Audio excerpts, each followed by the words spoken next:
So I'm Kathy, as Nicola's already mentioned. I'm team leader at Healthy Communities and based in Roma, though we cover the whole of Southwest and we're Southwest Hospital and Health Service.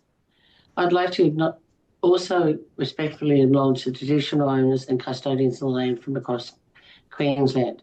Today, I'm on the lands of the Mandingo peoples, and we pay our respects to the elders past, present and emerging, for they are the holders of memories, traditions, culture, aspirations of Aboriginal and Torres Strait Islander people across Queensland. Thanks for joining us today to learn more about Wellness My Way, a program that's been focused on giving Southwest Queensland communities a healthier future. During this session, you will learn about the benefits of collaborative partnership, community consultation methods to ensure local relevance, and the continuous quality improvement approach to implementation. You'll also learn what early data insights are telling us, importantly, what worked well, what challenges we had, and how this work can be sustained into the future. Now I'll hand over to Claire. Lovely, thank you, Kathy. Hi everyone, I'm Claire Johnson, as Nicola said, from Health and Wellbeing Queensland. I'm currently acting in the Clinical Prevention Manager role here, and Wellness My Way was my baby to start with. Madeline Forbes has been flying the flag for that in the most recent period of time and is doing an amazing job in that space. I'm stepping in today. It was going to be Kathy and another member of her team out at Southwest presenting, but she's got lots of people on leave at the moment. So I'm going to jump in and just provide that overarching program sort of overview, and then I'll hand back to Kathy in a moment, who can do a little bit more around that localised approach to implementation. So we'll just move on to the next slide, and I'll just start by letting you know a little bit around Wellness My Way and what the program is first.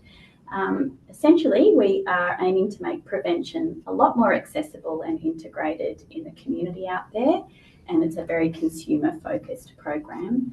I just want to acknowledge our partners. It's a joint initiative of Health and Wellbeing Queensland, as well as Southwest Hospital and Health Service. We work very closely with Queensland Health's Health Contact Centre, which some of you may know as 13 Health. And our other partner is UQ, which is a co-funded Health and Wellbeing Centre for Research Innovation, co-funded with us. And so they support from that evaluation and research perspective as well. So it's a really nice collaborative approach, and we all bring some amazing skills and expertise to the table, and that really enriches this piece of work. But essentially, we're all sort of working together to co-design and implement and evaluate the program, which essentially is about providing consumers with a single front door to chronic disease prevention. And we're really looking to connect community members to health information and programs that can best support them in line with their chronic disease risk and their own sort of personal health behaviour priorities. In terms of the partnership, Health and Wellbeing Queensland has sort of led the collaboration and brought the stakeholders together. We funded the pilot sort of wholeheartedly just to sort of see if we, could actually test whether that digital entry point into chronic disease prevention was successful. Beyond the pilot, implementation is continuing, and there's a few other co-funding arrangements now coming into play. But we've sort of led that overarching program design and the evaluation planning. The Health Contact Centre, we're leveraging some of their existing infrastructure, which you'll see in a minute on the next slide. Southwest, as I sort of alluded to, they're really key for that localised implementation and place-based approach, and that's what makes this work. And we're learning that through evaluation, and UQ, obviously, with their strengths of providing that support mechanism in the research space. So essentially, we know chronic disease is a major issue across the state. It's a priority, actually, according to all joint regional needs assessments across the state. So we know we've got a growing burden of chronic disease, and this is obviously well in line with that. As well as that, we've got a range of programs that are available to people, but they do tend to be underutilised, and referrals into those prevention programs could just be a hell of a lot better than what they are. As well as that, clinicians do find it challenging knowing at the point of care, knowing which program to send patients to, and whether there's any eligibility criteria around it, or sometimes programs get funded and defunded and disappear, and it's very hard for them to keep on top of that. So this program of work is about really trying to streamline that access point and entry point into preventive health. Before we move to the next slide, I just wanted to give a bit of context around the locality of the pilot. So we did start the pilot originally just in the Maranoa Regional Council area. It's quite a small population that includes Roma and about another 4 small communities, and even smaller communities beyond that, but a really small population group. And we quickly could see that things were working reasonably well, but we needed to expand and test it on a bigger population group. So within probably about the first 4 months of implementation, we were already on the journey of expanding the pilot to the broader Southwest HHS region. So we've been able to be really flexible and nimble, and it's because we look at data and reflect on data and use that to inform our decision making. But that pilot essentially started at the very end of July last year and ran to June this year. So it's an 11-month pilot that we're reporting on at the moment. And as I said, implementation is sort of continuing beyond at the moment. So we'll move on to the next slide. And this is where you can start to see what, the model of care looks like. As I said, it's a consumer-led journey and a single entry point to prevention. It begins with a digital health check, which there is the option to complete that over the phone as well.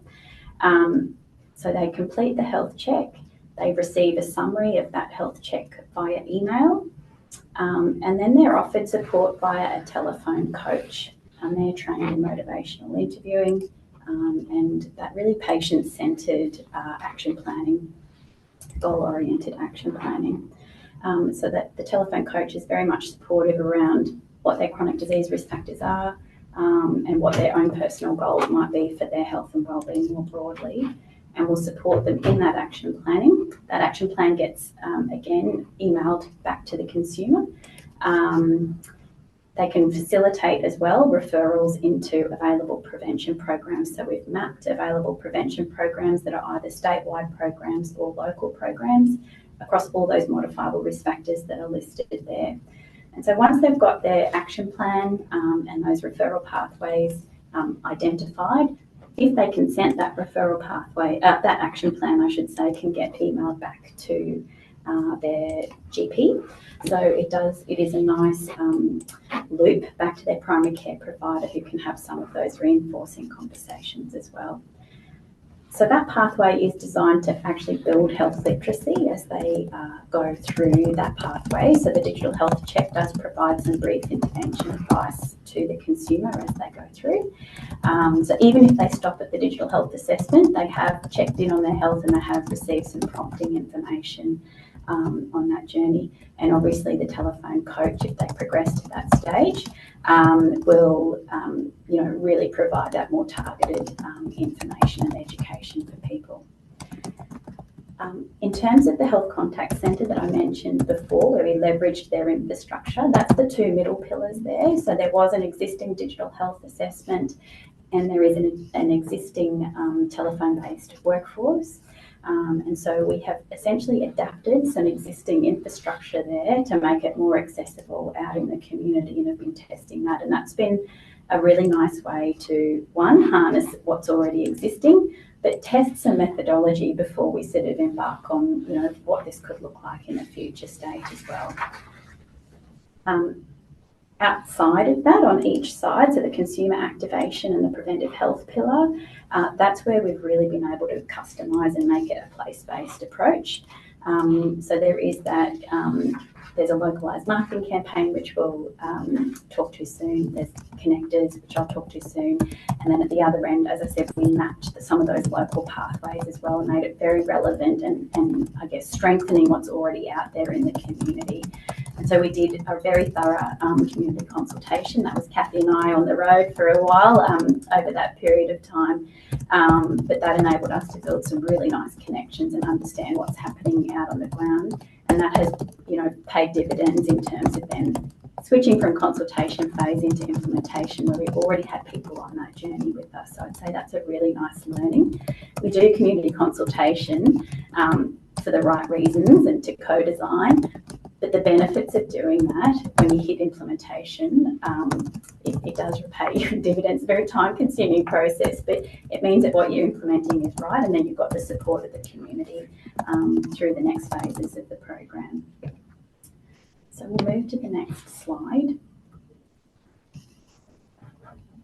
Okay, so this is in relation to that first pillar, that consumer activation component. As I've mentioned, it's a consumer-led entry point, so we need to have these ways of getting the program out amongst community members and pique their interest in engaging in their health in this way. So they are invited, the residents of South West are invited to engage in Wellness My Way through a variety of different ways. So it's either in response to that marketing campaign that features local people, local places, local voices on radio, etc. And that has been extremely well received when people can see their own local community valuing this work and prioritising prevention in their own health. It really resonates with the community and helps nudge them in the right direction. The other way is by having an interaction with a trusted health professional or community member, and we call those connectors. It's not too dissimilar from a social prescribing type of program or concept in that regard. And the other avenue is via an SMS invitation, which is sent to people who are sitting on Queensland Health waitlist. So again, we work with South West HHS right up to the highest level to really identify and get support for which waitlists we would target, with the idea that whilst they're waiting for their appointment, they could engage in some health improving behaviours whilst they wait. Claire, can we just jump in there? Is there someone in the room with you near the microphone who's typing? Because we can hear typing, but no one else seems to have their microphone on. Sorry, just thought we'd let you know. Thank you for letting me know that. I'm not sure where the typing is coming from. Are you okay, Larissa? Yeah. Yes. I think just responding to some things that are coming up in the chat. So thank you for being mindful of that. Also leaning into that notion of connectors, we did engage with 11 local organisations. So we did that via an expression of interest process. So again, we worked with Kathy predominantly, but Kathy and her team to really disseminate this opportunity across the region. And at that point in time, it was just the Maranoa, to really identify some organisations that were well aligned with this work and would like to be, I guess, more actively involved in promoting this work. And you can see the list of the 11 organisations that sort of jumped on board. They attended workshops with us, they troubleshooted things with us. They're really our guinea pigs and our prevention champions out across the Maranoa Regional Council area, who have really championed this work. So they are essentially our connectors as well, but from those organisations there has been this flow and effect of other connectors sort of jumping on board just because they're very passionate about prevention. Move to the next slide. Okay, so the pilot finished at the end of June, as I said, and the evaluation is actually ongoing, but we have got to a point where we've been able to publish or make available an early findings report. We will do a final report in time. I think that's due mid next year.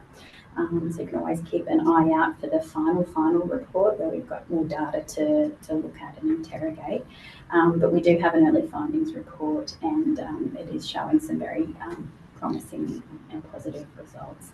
So that evaluation approach, that includes some data around stakeholder experience. So there were qualitative approaches applied there. So there were workshops and interviews and focus groups done with participating organisations, so the ones that were on the screen previously, and other connectors that came on board throughout the process. We had some targeted interviews with primary care to understand that connection point from the Wellness My Way pathway back to primary care. as well as the experience of the telephone coach workforce, who is actually very used to dealing with people who are probably more chronically ill than the people that were coming through this pathway. So yeah, we've been able to gather some really nice qualitative data there.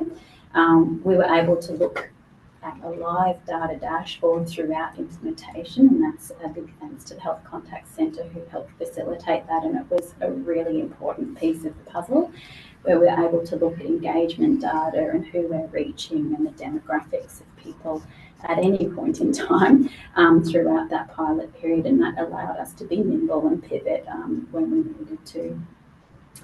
We've also looked at program referral data, so reflecting back on our aim, which is actually trying to connect people into prevention programs and those who need it the most. And then, of course, we've collected some patient experience data as well. To the next slide. So here we've got the 11 months of data. As I said, this is from the early findings report, where we really did manage to reach quite a diverse group of people in the Southwest. We had 383 people complete a health assessment and 180 go on to complete the coaching, the phone coaching. So that's nearly half of those who started through the program and the pathway, were supported through to that goal setting and referrals. So there's also been 257 referrals to evidence-based prevention programs, and the satisfaction with the service really has been consistently high throughout. It really hasn't deviated, with the likeliness of recommending the program to family friends sitting at an average of 8.2 out of 10. And there's also been strong support, strong high satisfaction with the digital component of it, and even higher satisfaction again with the telephone coaching. So those that do go through the telephone coaching have had a very, very positive experience, which is very pleasing. So 75% were at intermediate or high risk of developing type 2 diabetes in the next 5 years, and 26 had an existing chronic condition. So what that tells us is that we are actually reaching people earlier in their health journey and identifying people who are living with those modifiable risk factors before the onset of chronic disease, and that is just exceptionally pleasing data for me to see. I guess the other benefit of this model is that we're potentially reaching people who may not typically engage with their health service to be able to access this sort of care. So that's been a really nice outcome of this work as well.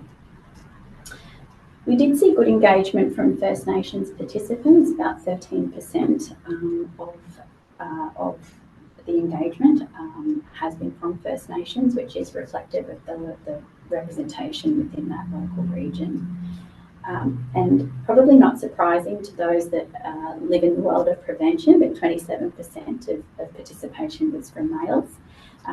So ambitiously, we were striving for that 50%, knowing that they make up 50% of the population out there. We know they are a notoriously hard population group to reach early in their health journey.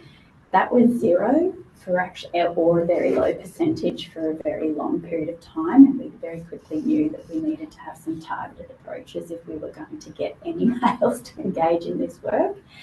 And so Kathy's team was excellent in crafting some particular activations to reach males.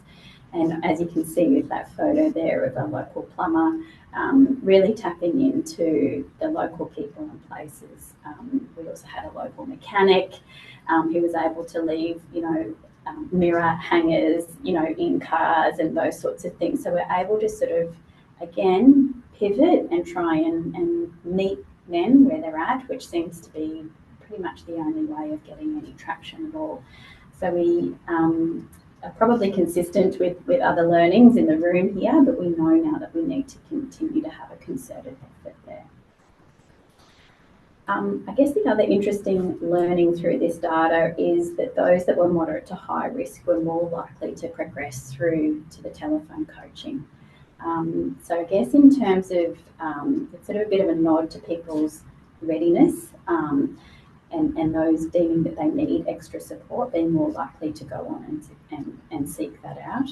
Those that were low risk of developing a chronic disease were less likely to engage in the telephone coaching. So again, gives us some insights in terms of how the model could potentially be adapted. Not everyone may need telephone coaching, but they've checked in on their health and they're relatively on track. They might have picked up one or two things and they feel that they're at an appropriate stage perhaps to continue to manage that. But those that have sort of picked up on that higher level of risk or have an existing chronic condition have sought additional help or been more likely to. So learning lots about who we're reaching, but also what supports they need in their preventive health. And this will be my last slide if we move on before I hand it over to Kathy. And it just gives you an idea of the breakdown of referrals. So as I said, they're referrals that cut across all of the different modifiable risk factors. These are, in addition to this, I will just make very clear that there was a lot of signposting to programs that happened outside. So where there isn't a direct referral required, they also are signposting people to a whole range of other programs that are just sort of available and accessible if the consumer would like to go and seek that out. So they have provided those pathways in addition to this. But this is where there was a hardline referral into a program where we were able to track it quite efficiently. So again, they're across the modifiable risk factors. You can have a look at the breakdown there. The most common one was My Health for Life, which is probably not surprising given that we had actually the majority were at intermediate to high risk of developing type 2 diabetes. So that will wrap around health coaching to, they can continue on that journey and get further support there. That was sort of very quickly followed by some community-led programs. So if you look at the community dietitian, the community EP and the Cook and Connect program, they are all led by the Southwest HHS Healthy Communities team, that's Kathy's team. And we were able to really bolster referrals into those programs, which is fantastic. I think there was like a 75% increase in referrals to those programs as a direct result of Wellness My Way. So it's been a nice way to really strengthen what's already happening in the community as well. So that's it from me, and I'll hand it over to Kathy. Okay, next slide, please. So these are insights that were taken from stakeholders that have been interviewed throughout the early evaluation process. So enablers included local marketing, promotion and material. And I'll just make a comment here in that the local faces that you're seeing throughout the presentation were actually identified throughout our community consultation. So it wasn't us picking people, it was actually the community volunteering people that we then contacted about their willingness to be involved. The value of connecting to local services without a need to travel, and the connectors in the Mariner, which Claire's already mentioned, and that includes like the supporting organisations and local activations and events. And I'll actually bring up an example in a couple more slides. Barriers include social, cultural environment, time and capacity, and low uptake from the health system itself. Next slide. So the broader community impact was the stakeholder consultation indicates Wellness My Way has improved awareness of local services and has equipped both community members and organisations with easier access to prevention-focused support, providing a non-medical entry point to prevention. Community embedded implementation through connectors has been well received, with stakeholder consultation highlighting wider benefits beyond the model of care to the Southwest community. Wellness My Way has helped strengthen community relationships between organisations by creating shared goals across teams, breaking down silos, and encouraging collaboration between organisations that might not have otherwise connected. Through new conversations, linkages and informal referral pathways, the program appears to have fostered trust, networking and stronger ties between services and community members. And on the slides, you can actually see that there's a couple of comments from the local stakeholders. Next slide. So the next slide is actually the implementation experience of the connectors. So the connectors felt supported by a strong local campaign and tailored marketing resources, by workshops and monthly catch-ups with Health Wellbeing Queensland and South West Hospital and Health Service, by the ability to integrate effectively into primary care settings that prioritise prevention. And one of our supporting organisers, in particular the Surat Medical Practice, has done a really good job of integrating it into their everyday practice. Increased confidence gained through personal participation or participation by other staff, a high level of community trust in both the program and the people who promote it, and the sharing of positive consumer experiences within the community. The connectors felt they were hindered by limited consumer readiness for behaviour change. However, prevention programs and referral pathways expressed consumers were actually reaching them at a heightened level of motivation. And I've certainly picked that up from my own team members in that when we've had referrals to either dietetics or the exercise physiologist, those consumers are coming well motivated compared to referrals from other places. Local contextual factors, example Western Queensland floods, we've actually had some severe flooding which has impacted upon a number of communities. And a social culture accepting drugs and alcohol. Time constraints and competing service priorities, staff turnover, challenges engaging additional staff within their organisation. The program was new and the approach is different, and so it takes time for cultural change and behaviour change. But by persistence, we're slowly getting there. Next slide, please. As we reflect on our journey so far, we've identified a few key areas where we can strengthen our approach and enhance the impact of Wellness My Way. These focus areas represent opportunities to refine what we're doing and to respond to what we've learned and continue evolving the program in ways that meets the needs of our communities and partners. Our goal is to strengthen health system integration by building strong connections between Wellness My Way and other health services across the Southwest. This means working more closely with primary care providers, hospitals, allied health and community organisations to create a seamless experience for participants. We're also focusing on expanding and improving the Wellness My Way network. This includes supporting partners to feel more confident and skilled in delivering the program so that they can better engage with people and support their wellness journey. As part of scaling what's worked is meeting people where they are, so bringing the program out into the community. We want to make Wellness My Way accessible in places people live, work and play, such as workplaces, community centres, sporting clubs and other local hubs. An example of being in the community, attending a workplace to engage with people in relation to Wellness My Way was we actually had the Heart of Australia bus, very fortunately, come out for 3 days. On the first day, we actually took it to the main depot in Roma for the Maranoa Regional Council workers, and we had basically 100% of the staff there come through Wellness My Way. We did use some incentives by using toasties and free coffee, which encouraged some of them, though I'd have to say some of the participants did it without the toasties. And that photo is actually at the depot with the council workers.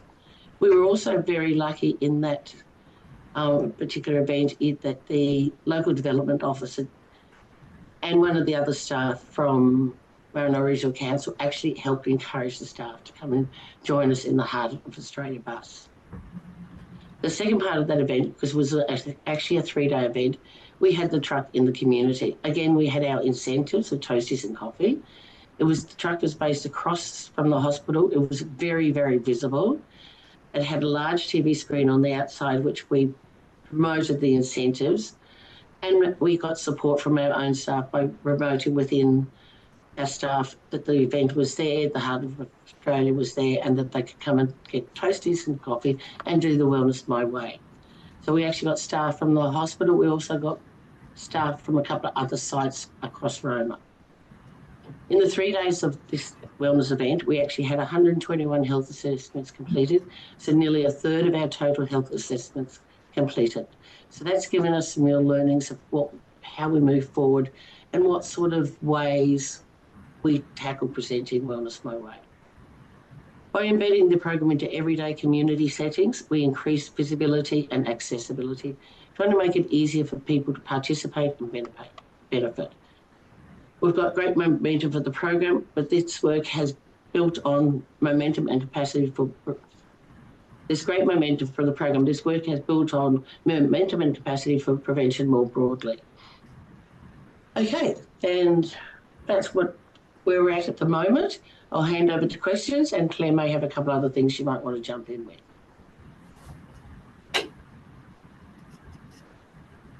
Thank you, Kathy. Thank you, Claire. That was just an excellent example. It demonstrates, collaboration, like all the organisations involved, the behind the scenes, the data people, and you've given so many examples of how to make a program work well. Like taking it to the community, tweaking the campaign as you went along. I love the pictures of the mechanic and the plumber. Oh, it's just brilliant. Yeah. So, does anyone have any questions? We've got hands up.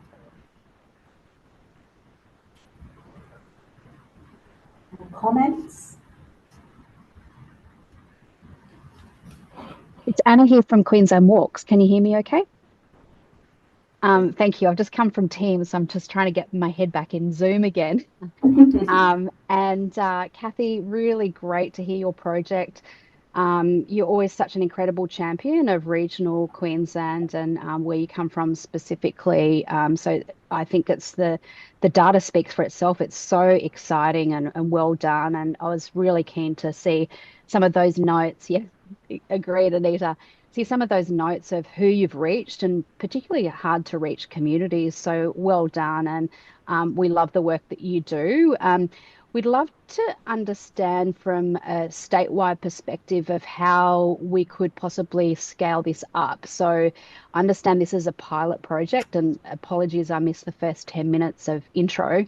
And is this a project that's been directly funded by Health and Wellbeing Queensland, or does the IP sit in another area? And how can organisations like Queensland Walks, 10,000 Steps, and other of our colleagues on the line look to magnify this in other locations and scale it up? We're really keen to leverage off this work and connect in with it. Kathy, do you want me to jump in with that one from a scalability perspective?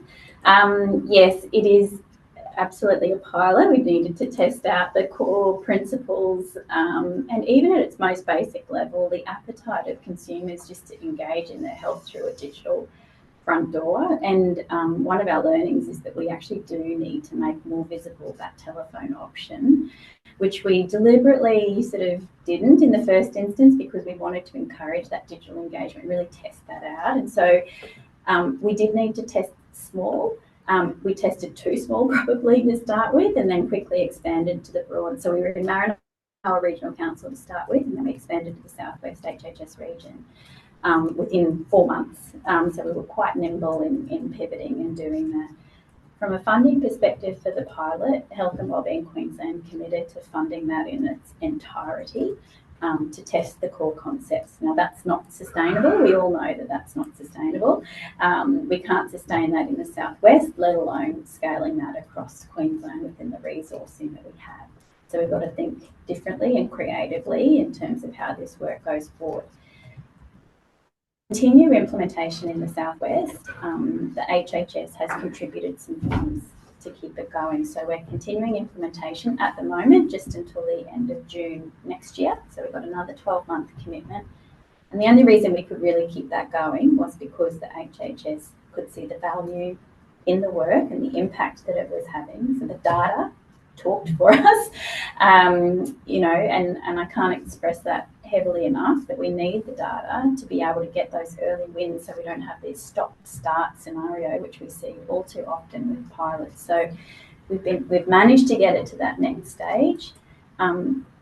It probably needs to grow and diversify further than that again. And so I think that this work is relevant beyond the HHS. There are other stakeholders that could have a role to play in the sustainability of this, from a shared leadership and responsibility perspective, an implementation perspective, and a funding perspective. And so I think really going forward for the Southwest HHS, we need to continue to explore those options to ensure that sustainability. Beyond the Southwest, we are currently at the point in time, and we'll work with all of our collaborating partners around this, where we need to look at the existing model. Are there tweaks to the model that we could consider based on what we're learning and what the data is telling us?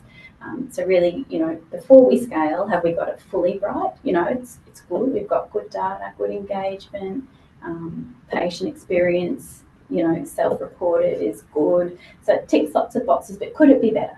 So I think we're on that journey of we will need to go on together and refine and see what we do from there. And then with that, I think really comes, working together to come up with a bit of a blueprint of what this could look like. We can't go from Southwest to statewide like that.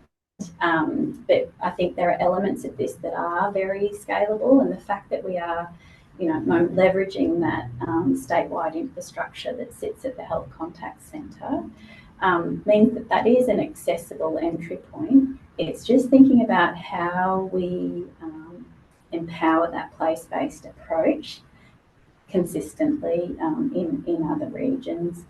So it is scalable with capacity, with resourcing. We don't want to lose the fidelity. There's elements of it that we know really work, and so we've got to interrogate that very closely, because we don't want to weaken the model, but where are the opportunities to streamline before we amplify that effort. And then there is the prioritisation, I guess, of region and where it makes sense for us to go next, because we can't do it all. We know that we can't. It can grow, but it needs to be a staged approach, and one that we would consider across all of our program, all of our partners. Thanks so much, and that's music to our ears to hear about that place-based approach, and that feedback happened way back when in the consultation with Health and Wellbeing Queensland and stakeholder engagement. And we know that each community is very different to one another, so that scalability and place-based approach is really important. So it's exciting to hear. To access the data, is that straight to Health and Wellbeing Queensland, or the reports, or who holds the data? So the data obviously comes from Queensland Health at the Health Contact Centre, but they developed a dashboard for us so that we actually have had that live aggregated data, so de-identified aggregated data throughout implementation, which has been extremely useful. And we have got arrangements to get that deeper dive of more, I guess, patient level data in due course. We're not ready to do that yet because we haven't finished collecting all of the data. And so we've gone through an ethics process and all the relevant approvals at the Health Contact Centre for that data to make its way to Health and Wellbeing Queensland, where we will work with UQ, who is one of our other partners, to sort of really take that deeper dive analysis of that. Fantastic. Thank you so much. No problem. Thanks, Anna. Let's take your comment or question, Anita. Yeah, thanks. I thought I'd just follow on from Anna, quite similar in what she's saying. And just before I do, well done to everyone involved in this project. Kathy, just to reiterate, we know how much work you do, and Claire, for you to keep seeing this through, it's been great to have your insight from it from that perspective. I guess I was just wondering, to build on from the rolling out and the scalability side of things, are you looking to actually share information about the costs and where you're seeing, like, what the business case might look like?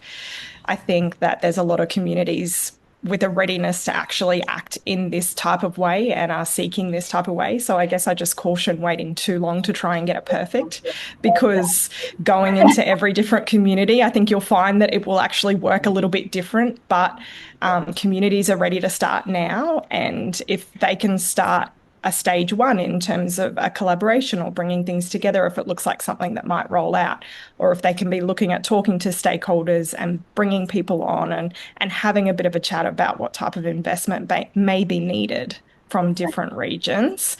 I guess I just caution trying to get it perfect, because in the real world, sometimes we just need to start having those conversations. And that's why we started with what we've got in the first place, Anita. You know, like I guess before we embarked on this, and I can see Claudia on the screen, she's from the Health Contact Centre, and we work very closely together.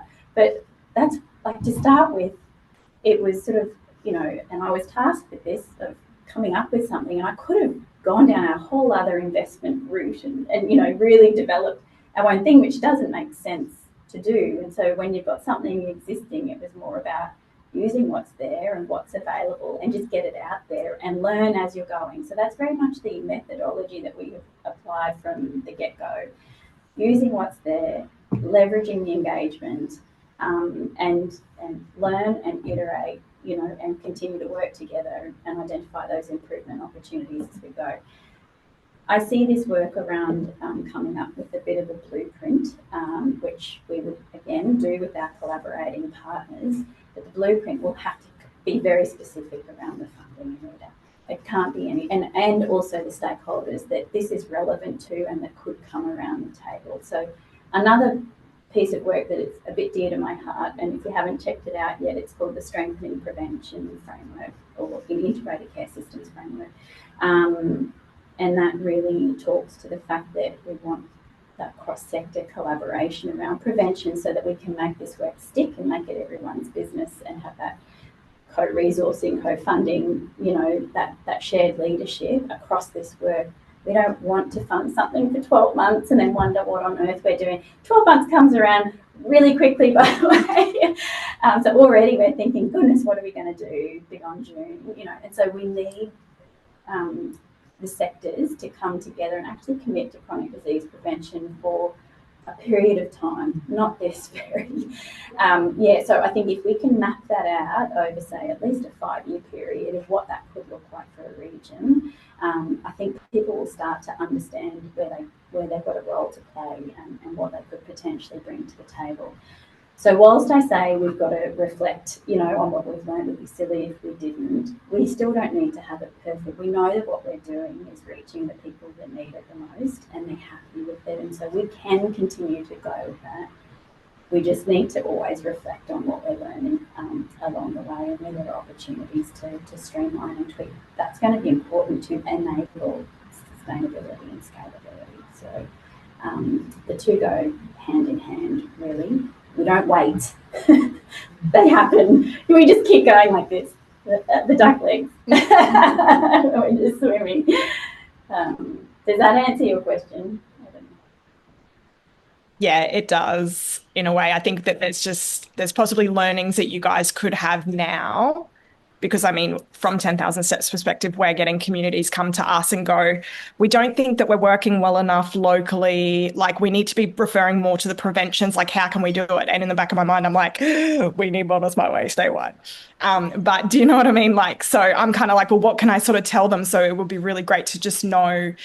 But it's very hard to go to community and within a community to encourage them to connect if they don't have any outcomes. That's what we've seen stop networks from getting together when they don't feel like they're actually getting anything or contributing to anything. So sort of if there's anything that you guys have learned in terms of a stage one, these are the type of partners, these are the type of conversations, these are the type of the things you can start collecting locally. Like, I think there is already, who are the connectors? What are the local programs? Let's get people in a room once every 2 months together.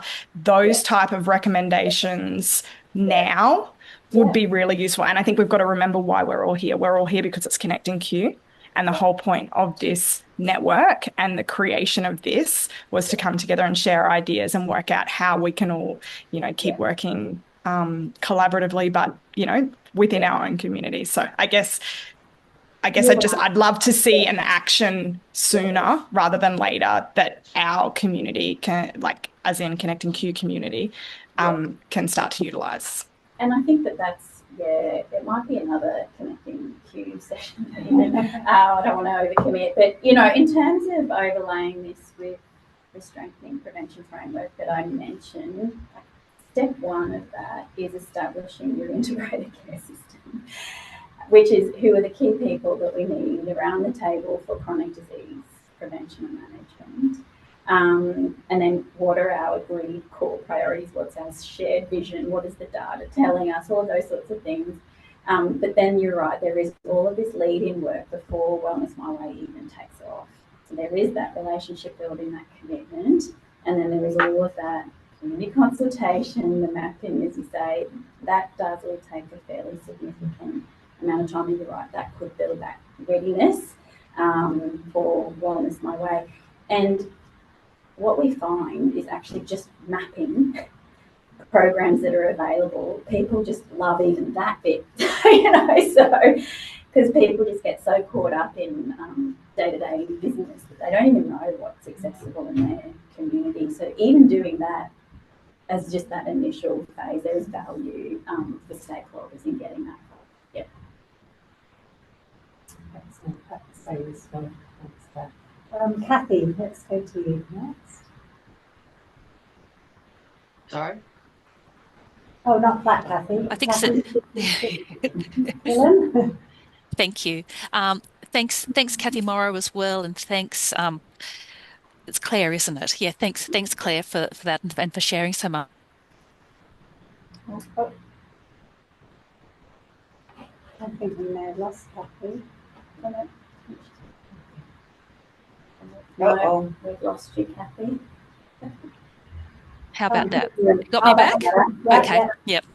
I'd actually just love to hear more detail at some point about the connector experience, because that seems to be one of the new things about that. And for example, with the connectors, were they able to do it as part of their employment, or were they volunteers? It's like just some of that detail around how we might get that mobilisation going, and so understanding it. Because yes, anyway, so I'd love to hear more about that, because I think maybe there's some more opportunities there around how we can do that and do it well, as well as they talked about sort of having a workshop and a monthly catch up. So I'm just love to hear more detail about that at some point and what you learned through that experience. Not necessarily now, but it's it's just yeah. I'll just quickly jump in. So most of them did it within their work settings.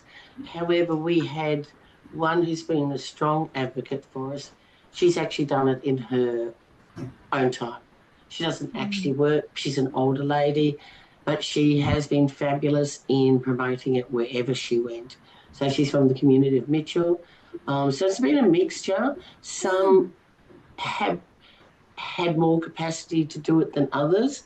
So we had the Queensland Ambulance on board, but unfortunately, because the whole idea of when we first were doing consultations, we spoke to one of the Queensland Ambos in Surat, and she thought it'd be really great. But in reality, it doesn't quite work for them to be able to promote it, because that's not how it fits in with their business. So there's a lot of learnings from who's been able to and how they've been involved. But sort of anyone that was put an expression of interest and came on board as a supporting organisation, we would encourage them at whatever level they can do it is really helpful. We didn't place a huge burden on them saying you have to do this. It was do what you can. Well said. Yeah. Thanks, Kathy. I really appreciate that. Yep. You're welcome. And in terms of the implementation design, and this is another thing that we need to reflect on. So we had with those 11 organisations that came on board, we had quite a high level of intensity, I guess, in terms of their engagement. So they did have a monthly catch-up with Kathy and Maddie on our end, where they would just come together, reflect on their little action plan that they had come up with, and troubleshoot, any issues that they might have been having, and share any successes as well, so that Kathy and Maddie were building up that intelligence and could sort of share that more broadly. So that was sort of important to kind of try to keep the momentum and the engagement of those organisations, which it is hard to keep Wellness My Way, on their agenda. It is hard for them to keep prioritising a monthly meeting, so there were challenges and learnings, I guess, out of that. Kathy's team is currently reviewing and considering what that level of engagement looks like going forward. So we did that for the pilot so that we could learn as much as we could from the people on the ground. But again, what does that look like in the real world, where it's sort of starting to become business as usual, and what level of intensity is involved there. So on top of those monthly sort of catch-ups with individual organisations, we had 4 workshops over that 11-month period where we brought all of those organisations together. And again, it was an opportunity to share learnings and determine what the next steps would be. So again, really kind of embedding that kind of that CQI approach where we reflect on the data and go what's working, what's not, what's happening next, and kind of continue that ongoing cycle. So again, that was the model for the pilot, and we're still sort of working out ongoing implementation. Thanks, Claire.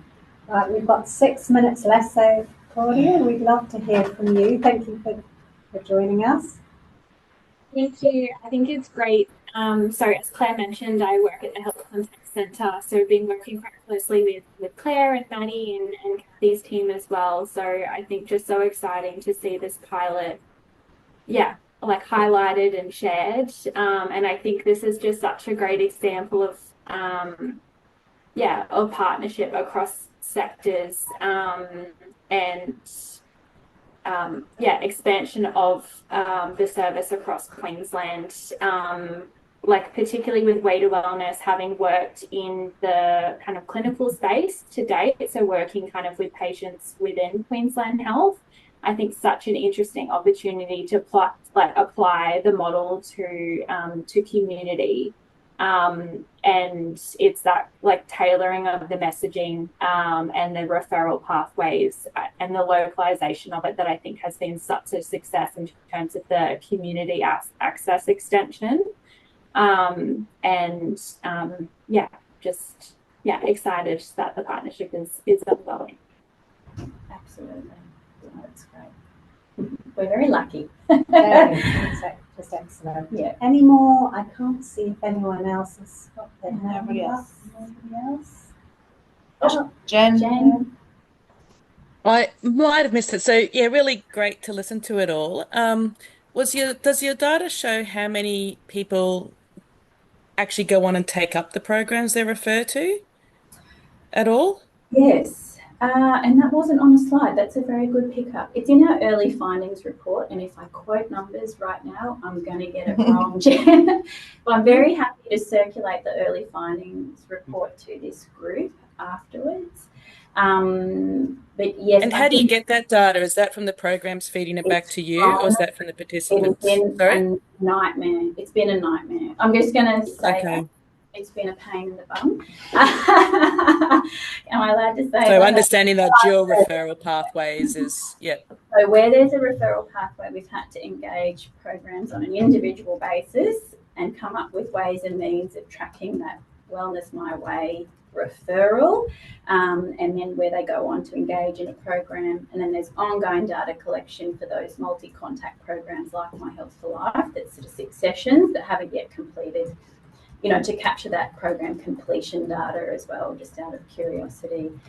So that data is ongoing. There'll be another touch point, but yes, we've only got data for those statewide programs where there's that very firm referral pathway, and they've got the infrastructure to actually track that referral specific to Wellness My Way. And the other ones that we've been able to track relatively easily is the Southwest HHS programs, because again, we've been able to work quite closely with them to put systems in place. Where you've got other localised programs, they don't really have the processes, the mechanism, the capacity or capability to really look at that data and monitor that data to the level that we were probably hoping. And then there's the other. Do you follow up the participants at all? Sorry, I'm just conscious of time, so I'm jumping forward with a question. So, do you follow up the participants? Yes. So 6 months after. And so again, that's where you can ask them then. Okay. Yeah. Yep. So we do have a catch-all sort of question in that 6-month follow-up, because we were concerned with the quality of data that we'd be able to get from the program referral pathways. Yeah. And you've just got one in the thing that I'll ask on their behalf. So what is the process of being able to apply to be one of the local programs to be able to you referred to, and what is, I guess, the process for identifying those local programs? Like you said about mapping, but are there criteria around sort of the evidence-based level that's needed for referral? So yes, there's a bit of everything in there. So in terms of criteria, they need to be free or very, very low cost. That's probably the number one thing. And then it's obviously that accessibility.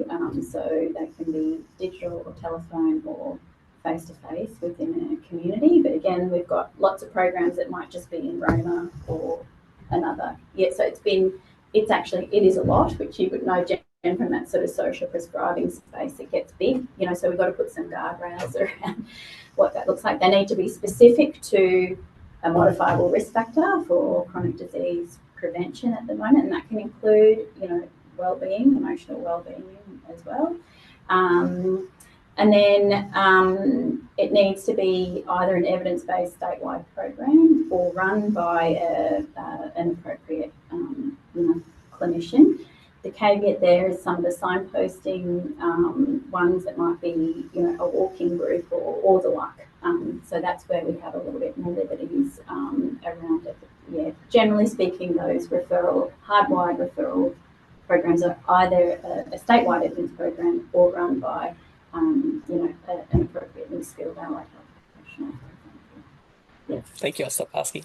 In terms of just one last comment, in terms of the mapping, we did the initial consultation process where we could do an intensive catch-all.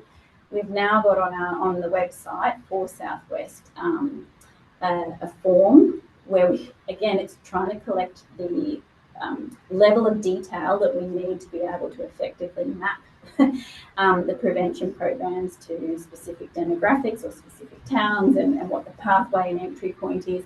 So we've now come up with a form that a program could fill in if they were interested to become a pathway or a signposting program.